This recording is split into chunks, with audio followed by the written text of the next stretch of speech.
Again, thank you choir for that wonderful singing. Ug mayong buntag sa tanan. Mayong buntag sa tanan.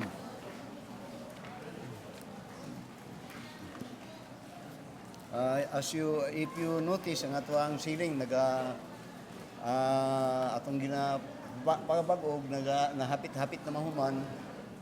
During Mondays up to Friday mo ilang pagtrabaho, gubot kayo diri, hugaw kayo.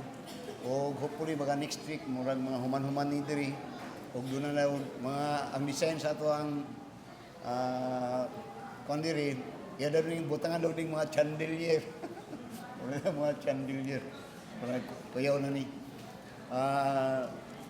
I could recall in my preaching many times, it's not about the building, but it's all about the people. It's about the people, not so much on the building, but we need that building to be beautiful. Amen. Then, na kitan diri nga envelope, walay ngalan, nakita sa ato ang kauban dito sa nakaipit daw ni sa I think songbook o sa Bible. Kung kinsay tagian pwede ni kwaon. Dayon para magka-interest mo atong tanawon kung pila. Agamay ra, violet. Dayon kung di nyo ni kwaon, atong ibutang na unya as special offering nato ni mahagbong. So nakita diri nga envelope. Then, of course, as a manner, every time na doon na tayo mabaptize, nabaptize niyo siya mga 2 weeks ago, si Brother Reinhard Francisco. Wapo nga Reinhard Francisco. Taga-Digos ka, Brad? Welcome to the Bible Baptist Church. At welcome si Brother Reinhard Francisco sa member sa atong simbahan by baptism. Brother Reinhard, palibkog kaan. Karon na sila business, taga Davao Sol ni siya, karon na sila business na sa Trento. Malagyo niya itong mga membro nasa Trento. Di travel, daghang mga simbahan ilang magihan, pero dirigid sila ito pa. Salamat na sa Ginoo. Para po ni sa daghang tag masimbahan ng mga lagyo nga dako. Welcome. Isa pa. Okay, as I announced ganiha a while ago, murag mo balik na pud ko ani o wali og mga kasimbahanan. So pray for me. Pero akong nakita akong ginakuan usay ka nang kanang say dili pud mayo nga idalo nato ang atong kaugalingon. So I always say daghang nagaimbita sa to pero ato nang gina-turn down kasagaran ay ato magpasabot nga di na kayo ko di na ako ginaadto na ba pero sa later on nagahunahon na ka murag di po siguro maayo di ay nga di na ito himo na itong kaugalingon as a blessing. So by April 25 Mayo Sabado pagyud ug ilang ditoy nga Sabado kay gusto nila na daghang maka-attend ng mga pastor meeting. So pray for me on that special day and occasion. Then afterwards siguro mo na po niyang magsugra po ta ni wali og mga kasimbahanan. Pero guwa punta kung taga magwali ta dili adlaw nga Domingo. Kay dili kayo maayo nga nata sa gawas. Og mo po ni ang gusto sa mga kasagaran sa inyo ang membro nga dili ta magkultivate ta sa atong kaugalingong garden. Kaya na yung mga ubang pastor nga nakanunay sa gawas, nag-atiman o mga kasimbahanan kunuhay, pero yung kaugalingong garden, perting sagbuta. Murag di na po mayo. Okay, ngayong buntag sa tanan. Open your Bibles again at this time in the book of Ezekiel. The message is very obvious, and I have preached this, I think, sometime. And the message is titled, Standing on the Gap. Standing on the Gap. Now, the book of Ezekiel was written by, of course, Prophet Ezekiel. And when he wrote it not inside Jerusalem but outside Jerusalem, which means nasa sa captivity when he gave this prophecy. prophecy about Israel. And you will find in this particular passages that in verse 30, mo ni ang iyang pinakamintot sa atong message. In verse 30 said, "And I sought for a man among them that should make up the hedge and stand in the gap before me for the land, that I should not destroy it, but I found none." Now kung imong sabto ni kini when it was God that is about to judge and punish Israel. Actually, this is the final deportation of Judah. Kung pa kini ang final nga i-pour ang route, ang kasuko sa Ginoo sa Israel. Israel particularly ang Judah. But in here, so iyang kastiguhon na ang iyang pinili nga tao, siya pud ang nagapangita og sulbad niini iyang pagahimuon. Og ang iyang requirement is man, only one man to stand in the gap. Then sulbad ang problema. But it was very sad, but I found none. Of all those people that was, kung pa, mga kaliwatan ni Abraham, God's chosen people, people that had experienced the blessing of the Lord and had witnessed the power of God, are the same people in which God could not see anyone that is concerned of those of His own people, that He will be a gap, standing on the gap. Now, when I study this particular passage, you will find here that kini nga mga event was recorded in 2 Kings chapter 25. In 2 Kings chapter 25, please open your Bible if you have there, para masabtan nato ning kini nga mga mensahe karon. And I hope God will speak to us as always, that we may learn to value what it is, what it means, and what a blessing it is to heed on the call of God. In this message specifically, to stand for God's people, to stand for God's people in God's presence. In 2 Kings chapter 25, mo ni ang verse 1, ang whole chapter actually, pero sa verse 1 ug sa verse 4, mo ni ang sitwasyon in which this particular prophecy or yes of Ezekiel was written.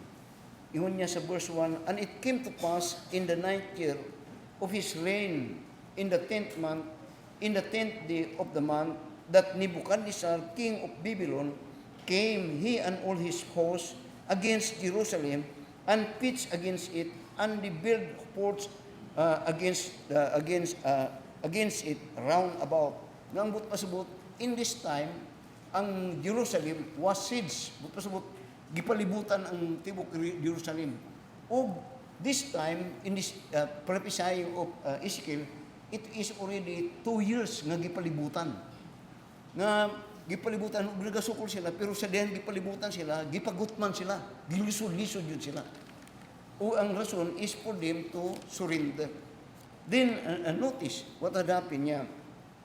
"And the city was besieged unto the 11th year of King Zedekiah, and on the 9th day of the 4th month, the famine prevailed in the city, and there was no bread for the people in the land." So because of it, dili makagawas, dili makasulod ang mga tao sa Jerusalem.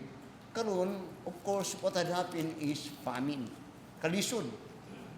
O kung imong tanaw na sa Bible, ang kanang famine, muna'y pinakalisod ka of God's pouring wrath to man. Tungkol kay hinay-hinay man, kanang kabuto hinay-hinay, minta to, patyon ka, bug, patay layon. Kanang kay inanay man, gisod yun, little by little. Dinungon niya sa verse 4 now, "And the city was broken up, and all the men of war fled by night by the way of the gate between two walls, which is by the king's garden. Now the Chaldeans were against the city round about, and the king went the way toward the plain." Nang pasabot sa diyang ilang besiege ni, siya ginatake sa Israel, sa Babylonian, ang Israel, nagbuhat sila mga bridge wall nga, makita nyo sa sini nga, di na sila mga sakap, para, ang dito, giguba nila ang wall. O sa dihang doon ay nabuguba na, it is expected kung sa gira, nga kung nagawa na ang wall, ang mga tao dito mag-focus, dili gud makasulod. So, ang term niya, standing on the gap ang term niya. Pero ang hitabo at this time, instead nga katungkol nga nagbububa, nga nagasul ka laban, ilang mutandog sa makigira, makikaway, ang gibuhat nila, ilang gihimo tong mulo sa nga pamagi nga mo escape sila managan, nga biyaan nila ang Jerusalem as the city. Nga in effect, kiron kini ang nagahitabo as a result of their rebellion against God. Nga kung mong tanawon, kining 2 Kings nga pito atong gibasa, makita ni muna po sa 2 Chronicles chapter 36.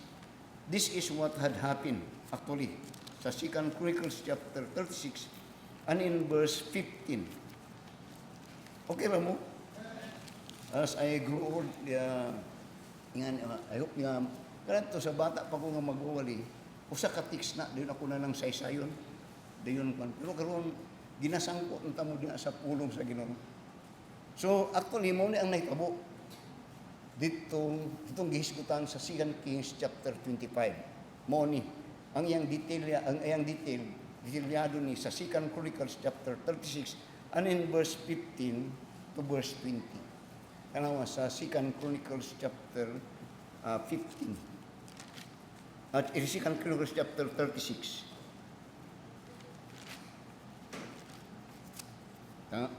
Yes, 2 Chronicles chapter 36. Notice in verse 15 niya, and the Lord God of their fathers sent to them by his messengers, rising up betimes and sending, because he had compassion on his people and on his dwelling place.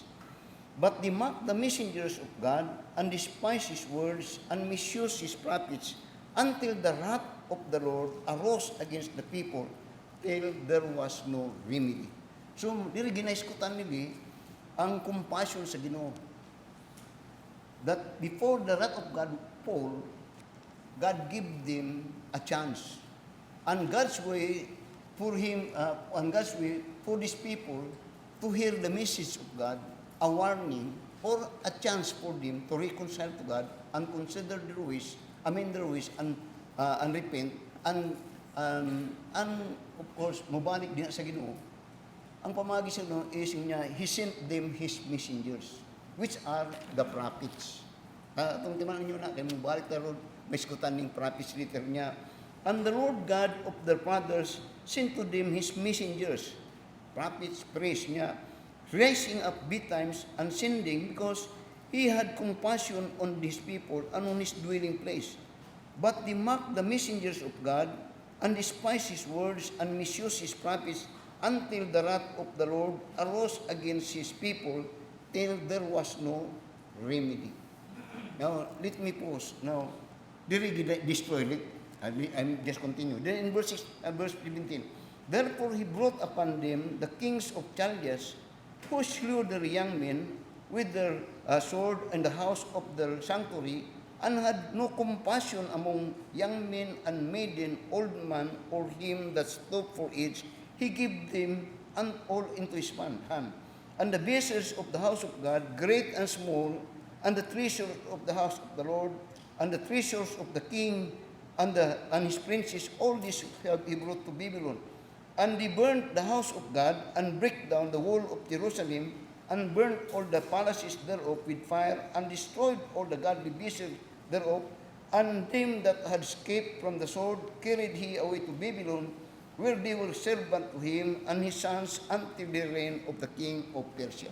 So diri makita nimo nga ang Israel, when they were attacked by the Babylonians, it was totally destroyed. Pero ang pangutana is, who destroyed Israel? Kinsay nagguba sa Israel? Now, in the time of Habakkuk, at this time, and even kini ma-relate po gani ni mo rin, kinatong misis kung gusto ni mo atong berson kwan, ma-relate ni mo ni sa nangitabo karon dito sa Middle East, o bisan din sa itong nasod karon. So, but the question is, who destroyed Israel? Is it Nebuchadnezzar, Babylonian, or it is because of the famine, hardship? Mo ba niyang ga-destroy sa Israel? Ang the brutality and the multitude of the armies of Babylon, and the effect of their being siege, that there was a famine, or are they defeated tungod kay gamay na sila kaysa ilang kalaban? Now, Israel was destroyed. They were totally wiped out. But the question is, who did it? Who did it? Now, tanawa ron, balik ta sa Ezekiel.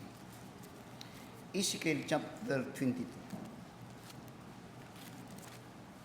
Chapter 22. Notice in verse, Ezekiel chapter 22 and in verse 23. Up to verse 31 sa ato ang mga message karon. Now, in Ezekiel chapter 22, you will find here, particularly in these passages, the reason why Israel as a nation, pero actually ang kini nga Israel itong gisgutan, kini Judah ni. Sa Biblia, usay mo atong ginagamit ng word nga Israel, pero usay makalimutan nga, at this time, ang Israel was already divided. And in fact, katong Israel nga ginaskutan later on, kung di ka gatoon sa Biblia, actually, ang katong Israel nga 10 tribes, there that were part sa division after Solomon died, katong 10 tribes, actually, katong niya Israel, wala na to. Guba na to. Kining akong usay magsulti kong Israel, pero ang but pasabot niya, katong usa ka tribe nga Judah, katong duha ka tribe. Nga, in this time, kining Judah, kining Judah, before, kining is the last part of Israel that was destroyed by Babylonian. Pero kung imong tan-awon sa Biblia, it was not the Babylonian Empire that destroyed him. Actually, it was God. It was God. But only God used the Babylonian Empire to chastise and even punish Israel or Judah. Kaya kung mong tanawon, when Israel obeyed God and followed God, no nation is able to defeat them. In the time of Joshua, as they entered the land, they conquered all the land with their unexperienced army and with their little number of army. And in the time sa ilang nagasugo sila build up as a nation, it is God that fight for them. And it is God that build them to be great nation, that the surrounding nation were so scared of the presence of Israel as a nation. Pero when in this time, when they had departed from God, this time God became their enemy. And when God became their enemy, God chastised them or punished them using Gentile people or people that do not believe God. Muna nga si Habakkuk, when he had learned about the wrath of God or the judgment of God of Israel, in which he seek for God's judgment upon them, but when God revealed his method of punishing his nation, Israel, nasyak siya. Kaya sa diyang gisulti sa ginukang Habakkuk, niya, nagapangita ka hustisya, kulat lang. Pero kung sultihan te ka, kay gusto niyang hustisya din, pero kung sultihan te ka kung unsaon ako, pag-punish ang Israel, basig di gyapon kakatuo noon. Din gi-reveal sa ino nga, akong gamiton ang Babylonian para kastiguhon ang Israel. Din dito nalibog si Habakkuk. Basta na ko nyo? Nalibog si Habakkuk na, Lord, naunsa ni? Nga, imong gamiton ang mga tao kung walay pag-ila sa Dios nga mo'y mo kastigo sa mga tao nga imong pinili nga nanay pag-ila sa imo. Nakuha siya, naribog siya. May pwede ba dahil na? Pero at that time, mas worse na ang condition sa Israel as a nation than the Gentile nation. Nga naman, tungkol kay ang Israel na kailaog Diyos. Mga pinili siya nga tao sa Ginoo. Pero at that time nga nag-prosper sila, gibiyaan man nilang Ginoo. Ning labaw ang ilang, sa Biblia, ning labaw ang ilang pagkamangtas tungkol kay dinon God and rejected God, despised God. So what God did, mo na yung gusto, kadto. Amo to ang naitabo. But so that I said, well, masal ko nyo, who destroyed Israel? This is the final deportation of Israel. Pero ang punta who destroyed Israel? Atong gisulti na, it is God. But why? Ngano? Nga mo na ron, tanawa. Sa verse, Ezekiel chapter 22. Tanawa ka ron. In verse, this time now, in verse 24. Ngunya, Son of man, say unto her, Judah, nya, thou art the land that is not cleansed, nor rain upon in the day of indignation. Now, kini nga term, kung mong tanawon, thou hast not cleansed. Nga, sibot pasubot, wak ka man hinluan. Pero actually, ang Israel dapat na hinluan. Kay na ang iyang propita, na ang pulong sa Ginoo, o ang Ginoo sila, mga pinili sa Ginoo. Pero dili nga panahon niya, wala ang but pasubot niya, wag yun resulta ang inyohang kay balo. Or why resulta nga kamo nahimong pinili nga tao sa Ginoo. Mo ni atong igisulti ni Isaiah. Nga ang Ginoo, He built up a vineyard. A vineyard that He speak nga mubunga og maayo. Pero ang di maayo, kadto nga vineyard niya, dili ang expectation sa ino nga maayong prutas niya. Nahimong dautan. Mo ni ang iyang resulti karon. Pero ang pangutana, ngano? Now, tanaw sa verse 25 now. Tanaw ro. Sa karason. 5 nga resulta ni. First is, Israel was destroyed of the nation. Una, tanaw sa verse 25. Unya, there was a conspiracy of her prophets. Kanang prophets, nakita niyo, primero kanang word, kanang prophets. Nga, there was a conspiracy of her prophets in the midst thereof, like a roaring lion ravening the prey. They have devoured souls, they have taken the treasure and precious things, they have made her many widows in the midst thereof.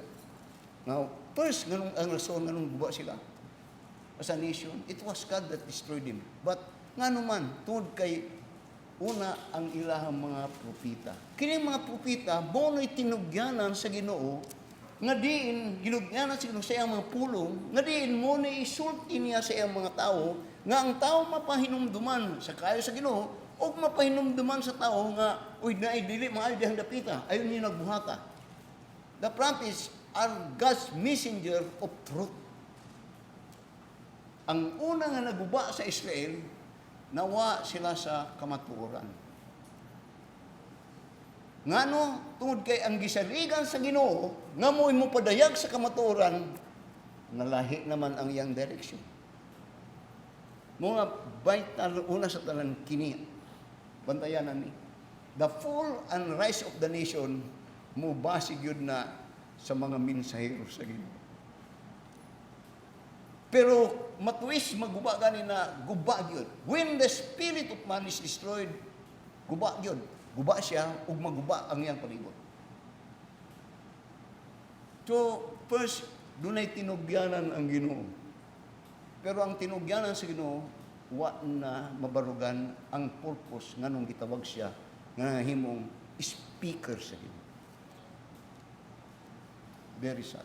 Usay di na ito naginatanaw. Usay butanaw lang tanga. Grabing, nganong ingani ni sila. Bisag di na yung makita niyo. Ang ganong matawhan na nganong ingana. Tungod kay wala sa kamatuoran. Now, if there be any truth, now we need truth, kay mo man ang musulti kita itong unsay mayo, muni miro, o ka ng, only ang kamaturan nga diin, makahatag og kaayon sa tao, nasa muni ang pulong sa Ginoo. Pero once ang messenger of truth makurap, gubat yun ang tao. Mao ni ron.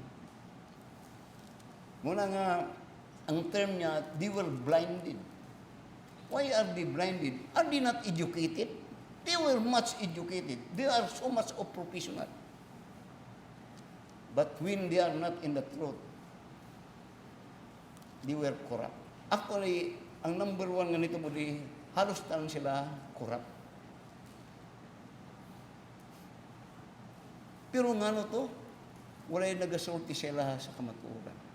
Wala yung nagasulti sila nga, uy, ang di pag yun maayo, hing sabay magyud siya, hing kuyog siya.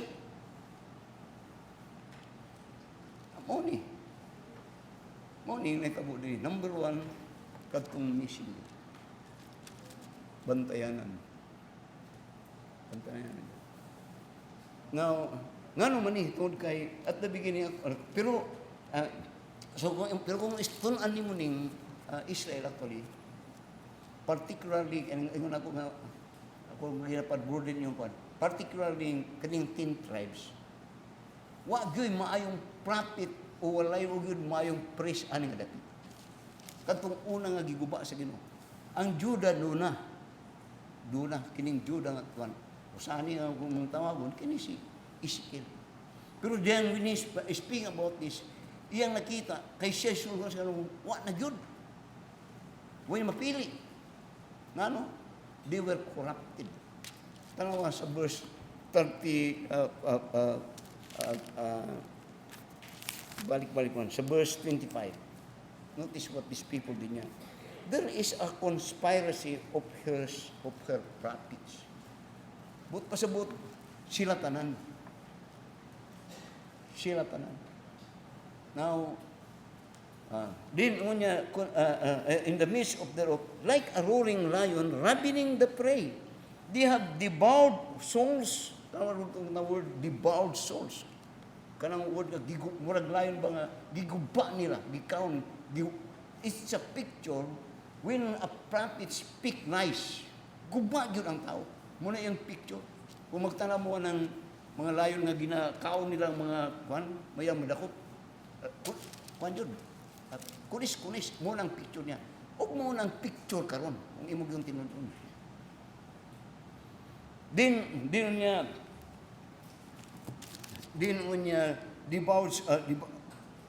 devoured soul. They have taken the treasure and precious thing. They had made her many widows in the midst thereof. Daghang nangamatay. Why? Because ang term niya, because they are reborn. Ang term niya, daghang nangamatay. Pero actually, ang iyang ginam niya matay, guba ang ilang kinabuhi. I said, standing on the gap, Israel was destroyed. It was God that destroyed them. Pero why? Kanang why? First, because of their prophets. So be sure. Bantay. Muna kanunay nga nagkakwanta, study your Bible. Then, let me say this. Pastor, unsa lang prophets? Pastor, messenger of God. Messenger of truth. Now, if you're a Christian, na, Pastor, prophet ko, wala na may prophet. Pero ayang definition mo apply sa mga Kristiyano. We are messenger of truth. We have the word of God. Una nga bantay mo, kay doon ay mga Kristiyano nga usahay ayang tinultihan, dili mo sukma, saan siya gitulo sa Ginoo. Muguba siya soul. Mga bantay ka na. Ayaw ka muna nga, in 1 John chapter 4, particular sa verse na, try every spirit. Try, bisag kinsa. Muna ngayon niya sa Deuteronomy, if a father, or a mother, or a sister, mo drive gani sa imong pagtuo sa Ginoo, kill that man. Ang iyang to, ang iyang Deuteronomy chapter 13, I think. This is muna nga very grievous ang pagtudlo sa pulong sa Ginoo. Dili ni sayon-sayon, dili. Muna daghang mga kasimbahanan nga kung mo tanawon mga membro lagi ana, ang rason is the one that is feeding them. Very Christian. Pero pero to be honest, napoy mga offend kung mubarog ka. Pero even din so, Ezekiel was punished. Pero, so, the prophets, mula sa New Testament, beware, ang term niya, beware of false prophets. Sa New Testament, kayang ginatulog ka na beware of false prophet. Matthew chapter 7, verse 15, beware of false prophet. Then sa 2 Corinthians, chapter 11 niya, beware of false prophets, false teachers. Beware. Nganong daghang mga so-called Christian, nga hardened of heart, mo na ibantayan.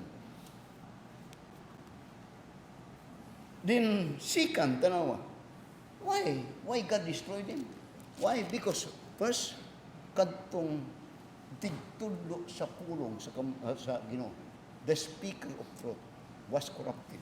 Then, verse 26, another person, niya, her priests have violated my law and have profaned mine holy things.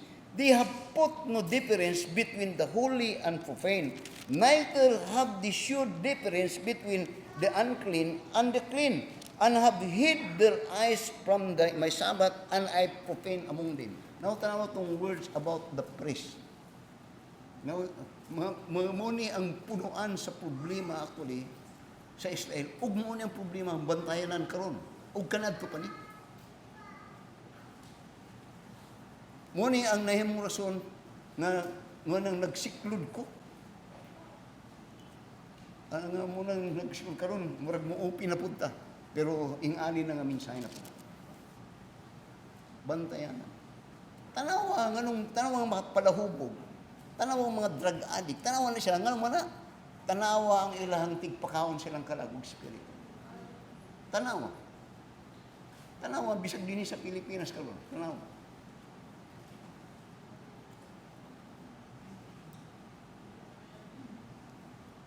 Ang replika sa mga tao sa society, kana nagreplika dito sa nagapakaon silang kalagog espiritu. Okay lang. The priest, ang trabaho sa priest is, yang dadpon, ang mga kungguan pa, ang mga hibug aton sa mga tao dito sa Ginoo. Kungguan pa, na kay gusto ipadangat sa Ginoo, ganyan ako, something of a medjito. He will speak for the people to God. Muna ang trabaho sa priest in the old time. Na Lord, mauni ang kuan ni problema, Lord. In fact, he is a medjito. A speaker. Pero ang nahitabo siya, ngunya, her priests have violated my law. Wala na. Paul na, you could not enter into the presence of God when you violate the law. Then, ngun na po niya, and have profane. The word profane, blaspheme. Kaya ang word ng blaspheme, muna ang but pasabot, nabastos ang Ginoo. Kaya ang word ng blaspheme. Tanawa, Romans chapter 2. Muna katong inyong amigo, katong inyong amigo nga si Buydila. For me, he blasphemed God because of his foolishness. Muna, sa Romans chapter, okay lang mo? Nanawa, sa Romans chapter 2, and in verse 24. Kunya, for the name of God is blasphemed among the Gentiles through you, as it is written. Nabot pasabot, dili na gipakaulawan, dili na marespetuhan ang Ginoo. Mauna ikuan? O tanawan ninyo na, nagrepresenta na ba sa tibok Pilipinas? I'm nag-akuan na ba nga, I mean to say, Asaluya. Inga na ang mga priest na po karon. Nga unta, mumidjit sila sa Ginoo. Pero ang naitabo, lahi ang naitabo na karon.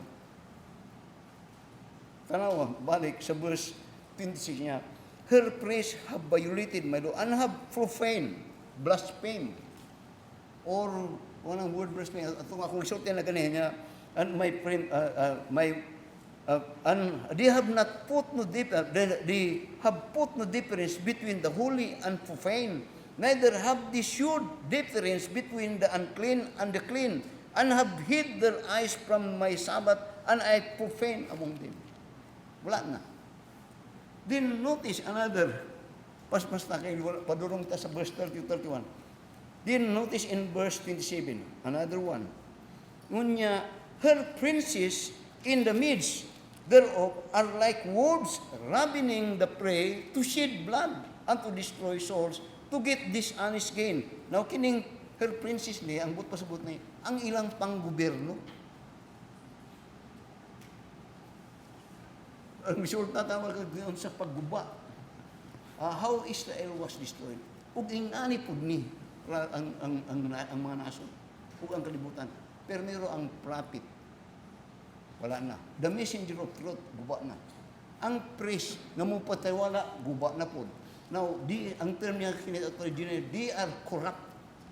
Then, as a result na po, ang ilang gobyerno karon, wala na. Ilang panggamhanan, wala. Money. Money. Very sad. Very sad. Then, notice, her princes in the midst thereof are like wolves ravening the prey. Tanawan niyo itong panggobyerno. Tanawan sa'y komentaryo sa, di man puta, pero mangyun na ba? Ang kongreso, kung saysayo na ako na, kongres is, ang trabaho din sa kongres, actually, is lawmaker. Tighimo o balaod. Ang mga proyekto sa gobyerno, ang nagapa-implement ang mga department sa executive branch, muna ka DPWH, na DNR, na customs, muna sila nag-implement o mga project. O ang normal ron di na punduhan na sila. Ang karon, ang kongreso, dili naman kayo tigbuhat o balaod. Kwarta naman ang ilang gialbi. Maduro na punta na. Pero, muna yung nahitabo. Nga nun eh. Because, di kan sa prophets o priests, corrupt na po ni sila. Wala na maayo. Anong very sad? Dili bisag sa ato kung tanawan. What I'm saying is, atong ginatanaw doon, why God pour His wrath to these chosen people pagkakalaban ni Israel? Why? Because, nining mga tawhanan ni, nga iyahang gisaligan, prophets, priests, government. Then notice in verse 28 again, niya, and her prophets have dubbed them that intempered mortar, seeing vanity and divining lies unto them, saying, thus saith the Lord God, when the Lord hath not spoken. Muna. Then another one, sa verse 29, as a result niya, the people of the land. Ang mga katauhan, ang populace niya, of the land have used oppression and exercised robbery and have vexed the poor and needy. They have oppressed the stranger wrongfully. Ngani. Every time nga doon ay problema ang gobyerno, o dili mo yung pagkakuan ng gobyerno, ang maigo baya kanunay ang mga gagmay. Ayaw lang mo kalayan. Ang negosyante dili kayo na. Ang konsumante gina. Pero bisag nga na, pero ang punuan yun, katong kung maayo ang prophet, maayo ang mensahe sa priest, maayo ang panggobyerno. Muna sa Biblia, when God's people rule the world, there is peace. Pero none. So, muna ron. Gubot. Chaos. So, God give a chance. Sa verse 30 karon. Sa verse 30. Now, God, when God pour judgment, He always find a way to warn His people. Not only to warn His people, but to give you a chance to repent. Yan yun ang hatagan kag panahon. Just like in the time sa flood, kang Noah. Before the flood came, it takes 120 years of preaching and that preaching is always warning. In the time sa Sodom of Gomorrah, every houses were informed before it rained. They will well informed, but they misuse His messenger. So to the point nga, when God's wrath mutupa na, it is the fairness of God's justice. Nga di yun ka makasulti nga, wa ko kabalo, wa man ko hatagi opportunity. Dili. So sa verse 30, muna na ron. Nga, and I sought for a man among them. A man. Now, saan niya, Pastor? 1 man only. Dili na daghan. Kagrabe o salang niyang yan. I sought for a man.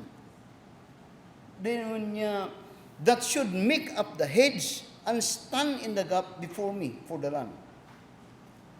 Then niya, that I should not destroy it, but I found out. Tanaw ang grace sa Ginoo.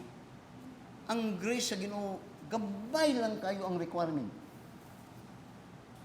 That the whole nation will be spared of God's judgment by only 1 man to stand for God. Kagrabe. Usan ang katao? Now, remember, standing in the gap. Remember in the time of, particularly, kang Moses. In the time of Moses, there was a time na ang Ginoo had declared to pour out His anger sa Israel. Sa Exodus chapter 32. Ug sa dihang iyan ang ingon sa Ginoo kang Moses, Moses, ang dama imong kagulihon kay dinha ko musugod og another nation. Kay kini mga katawhan nga imong gidala panghurton ko nig pulpog. What Moses did? He stand in the gap. Siya lang usa. Ya Lord, sana imong silang gigawas pagawas sa gikan sa pagkaulipon. Unya nakakita ra ba ta ng mga tao nga ikaw ang naghimo niini? Unya karon nami sa gawas imong pamatyon ni sila. Unsa igasulti sa mga tao sa imo? Nakita sa in effect he standing the gap. And Israel was spared. Only 1 man would stand in the gap. Now nga ni. Para makita niyo, okay ra mo? Ang principle. Kaya musulod na bata sa atong mga kabalayan taon-taon. Tanaw sa Numbers chapter 25. Sa Numbers chapter 25, ako lang ni ginahatag ng mga book. If you want to study, you could study it. Sa Numbers chapter 25, when Israel was in the wilderness, si Balaam, hired ni Balak. Ngayon mo na. Nga iyang tungluhon ang mga Israel.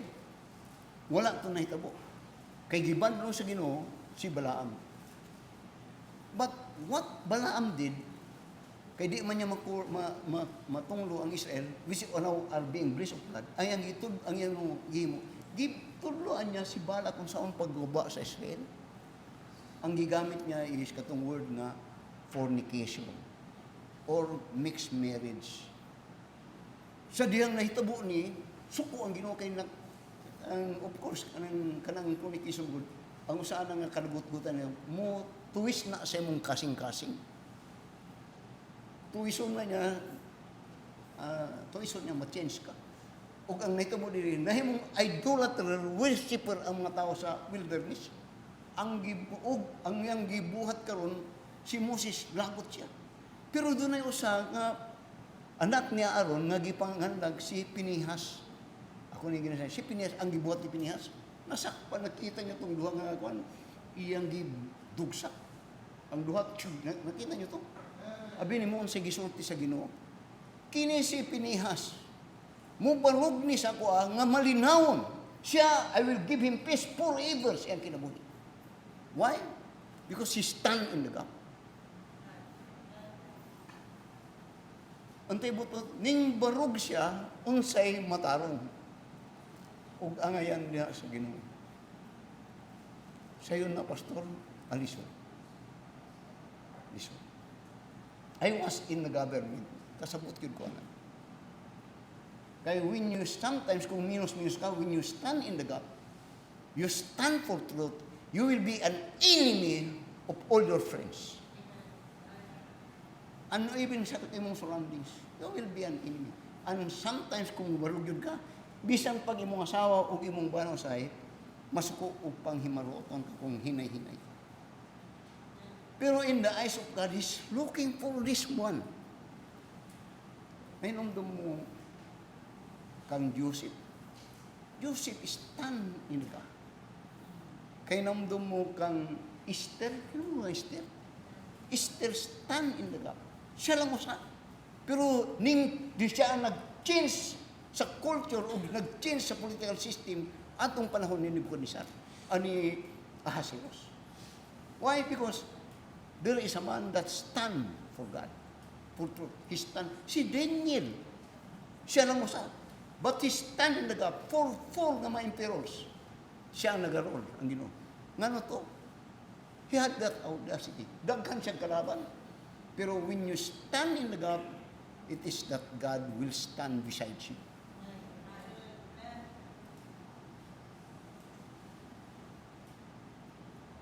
Karong nga panahon, murag lisod. Pero abin niyo, karong nga panahon, kini ang ginapangita sa Ginoo. Mutanaw ka sa political system. Ang ginaasahan sa Ginoo, ang simbahan. Kini nga simbahan. Umin po mga simbahan. Pastor, minus-minus man ko, pastor. Sa pastor, sa Kristiyanon ko, magkasikyat-sikyat ko, pastor. Naglisod ko ani pastor. Don't you know, ako nang ginapadala mo sabta niyo. Now, as a church, God speak for us to stand for God. Stand in the God.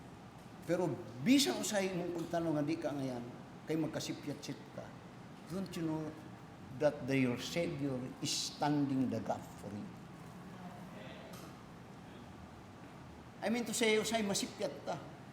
Usay magkakuna. As we stand for what is right, as we stand for what is true. Pero kayo usay atong ginatanong ba atong weakness. Pero don't you know that you may be sometimes of a failure or sometimes of discouragement. Pero ayaw kalimtan ni. There is someone that stand the gap for you. Unsay buti mong pasabot, pastor? In the time of Moses, Israel should have at that time cast out of God. Hulot sila. Kang Moses lang ang pamilya ang mabilin. Kay mo gusto sa Ginoo karon, niya ikaw sa imong kaliwatan Moses magsugod ko. Para sa panahon gikan sa panahon ni Adan, sa panahon ni Noah, gi-cast out niyang kalibutan, nagsugod siya sa pamilya ni Noah. Mo to ang principle dito karon.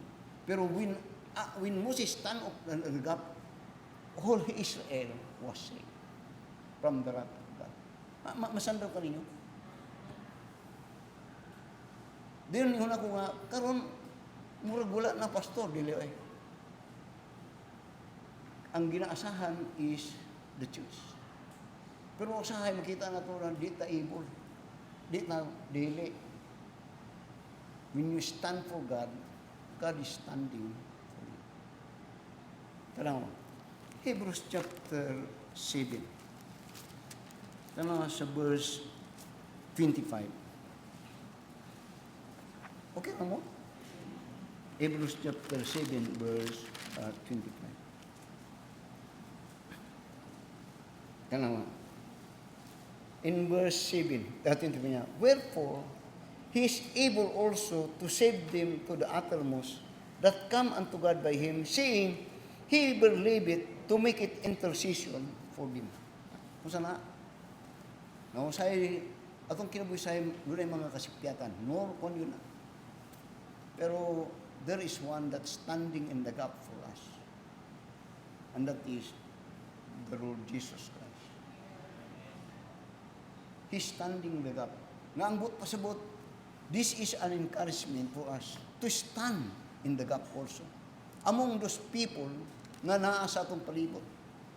Na mahimot na muna, let your light so shine before men that they may see your good works and glorify God in heaven. That is, you have to stand the gap. Amen. Ay, no, tanawa. Lastly, tanawa sa Isaiah.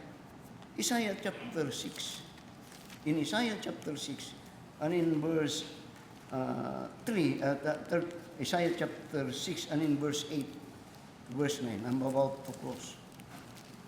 In Isaiah chapter 6, and in verse 8 to verse 9. Ngunya, also, verse 6, Isaiah chapter 6, verse 6. Then flew one of the seraphims unto me, having a live coal in his hand, which he had taken with the tongs from off the altar, and laid it upon my mouth, and said, Lo, this hath touched my lips, and thine iniquity is taken away, and thy sin purged. Yeah. Also I heard the voice of the Lord saying, whom shall I send, and who shall go for us? Then said I, Lord, here am I, sent. God is looking for someone to stand. Sa ibut niyo mong pasabot, pastor. Now, kamong nasa mga estudyante, kamong nasa inyong eskwelahan, you could stand in the gap. Kamong nasa inyong mga katrabahuan, you could stand in the gap. Makita ko ninyo? Nakita niyo ang buot pasabot? Dili, ang muna kanunay akong ginasulti nga, ang Kristohanan should not be to be maong ma-influence, but rather kita ang taktong influencer. Dili itong Christian nga puto, gaya-gaya, putumaya, pero ang Kristo nga, dili man mao. When was the last time that said, mali man na? Di man na mao eh. Or okay lang kayo na. Walay pakialam. Israel was destroyed. Why? Because ingon niya later on, no man cared for my soul. No man. God needs someone to stand in the gap. Maybe sa inyong mga associate, sa inyong mga opisina, sa inyong mga trabaho. Ano man, kay you are supposed to be salt. We are supposed to be the light. So niya, kung ang salt wa na useless na. Kung ang light wa gamitan wa na. But pasabot, wa hinungdan. Amen. Stand in the gap. Be someone. Last Thursday na ako yung mga bisita ng mga pastor. Doon ako statement na istorya sila. Din ay lang po mong kalain. Mga isong-isong. Din doon ay hilom sila. Din doon ay sa kapastor. So, di sa ko. Muna nga gusto kayo ko nga mamati sa mga dito sa conference. Ano man? Because they are tired of pleasing. They need a message. And you are a messenger. Di man ko prophet, pastor. You are and we are a messenger of truth. Di man ko priest, pastor. No. Kita ang nagadala o pag-ampo para silang kaluwasan. We could not change the world, but we could change someone in that world. Just like me. Let us all stand up and let us pray. Our dear Heavenly Father, Lord, salamat sa mensahe. And we pray that you have spoken to us. Only one man is required at that time to stand in the gap. But it was so sad because you found none. You know. But why? Well, there was a problem. The problem is the man that's supposed to talk for truth, the prophet, they have not done their work. The people, the priest, that ought to speak for people, for the people to God, They both are corrupted under leaders, government, and all the people. You know, it happens, and it is happening. But yet, what is the purpose why you build a church? The church is supposed to be the one that stand, and we must stand. And the message of the song is about to stand for the truth. For what value is the word of God when we do not stand for it? We do not hold on it, because it is the light of the world. So bless as you blessing your message, Father. Have you spoken individually to the ears and hearts of your people? Oftentimes I ask, Lord, what it is that you have called me? Nining pipila ka mga tao, unsay value sa akong mga pagtulog. But yet, in this message, only one man could change the heart of God. That is, if this stand. So bless as you've been blessing the message, Father, I pray in Jesus' name. Amen.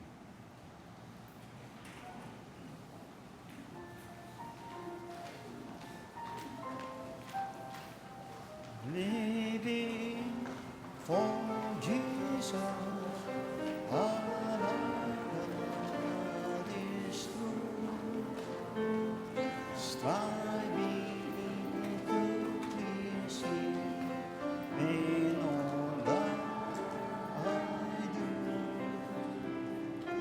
yielding allegiance, broad-hearted and free.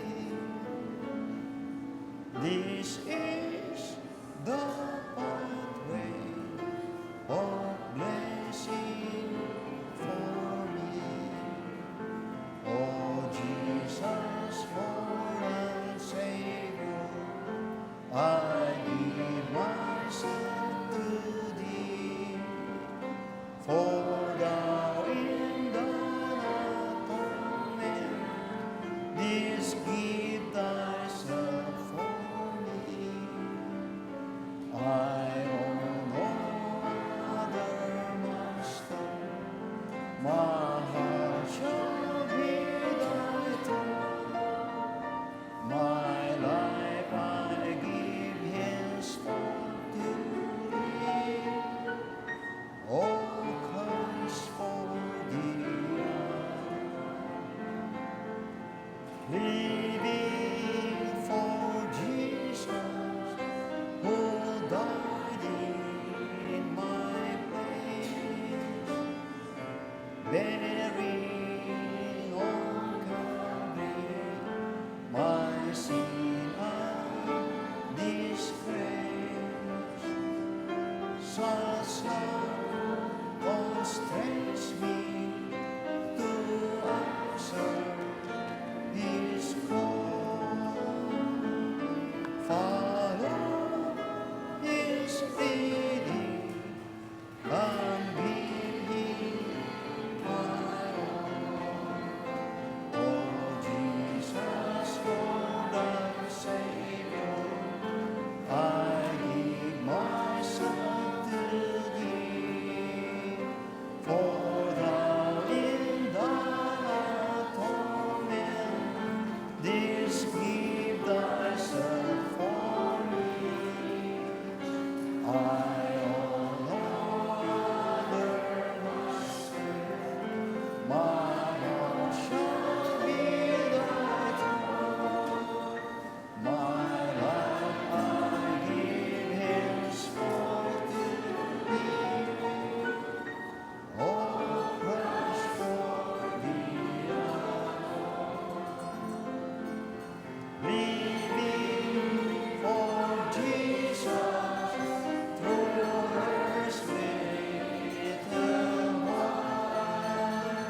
in this message, you listen.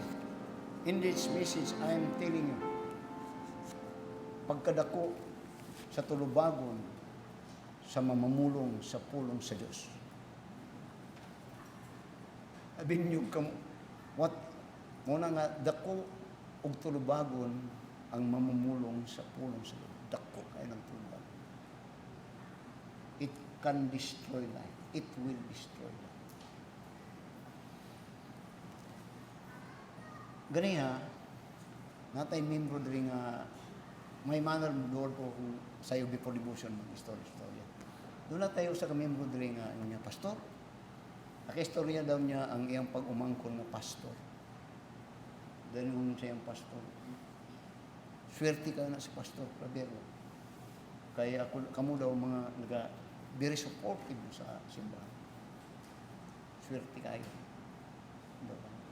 Kaya daw pastor. Kato siya nga pastor. Kung kwan pa, generally, wala ga suporta ang iyang mga membro.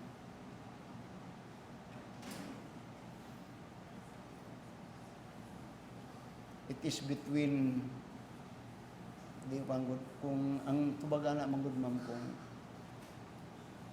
ang sa mo na doon na ako'y amigo ka na itong sa diyang nag-Bible school ko yung sultingan. Brad, kan agyog may mo mga tao niya kung magpastor na kapag. Tagot mo ni mo sila, kaunon ka. Kaya balo ka anang sawa, sawa. Busga ka nunay. Ano, ulit po ba? Pagot mi. Patay. Pero what I'm simply saying is that feed. Mga yun yung Apostol Pedro, feed. Feed. Pakan na doon. Tungkol kay ang mga membro sa simbahan, mo replika po na sa ilang pagtulunan nga nabatunan din na sa ilang mambo. Tanawa inyong kinabuhi. Kinasimbahan nagsugod ni nga walay property. Pobre ang mga miyembro kasagaran din. Ako lang ang dunay sakyanan. Nganong na nga na ang ginulay na side na, o kamo mismo nakasaydan. Kamo mismo. Luoy ko atong mga pastor nga panhi daw diri kay mag-istorya. Dagang mga kanan. Brother Gilmer, welcome. Nung ako, the speaker of God had a great responsibility and accountability sa inyo. Dako din. Dili ni sayo.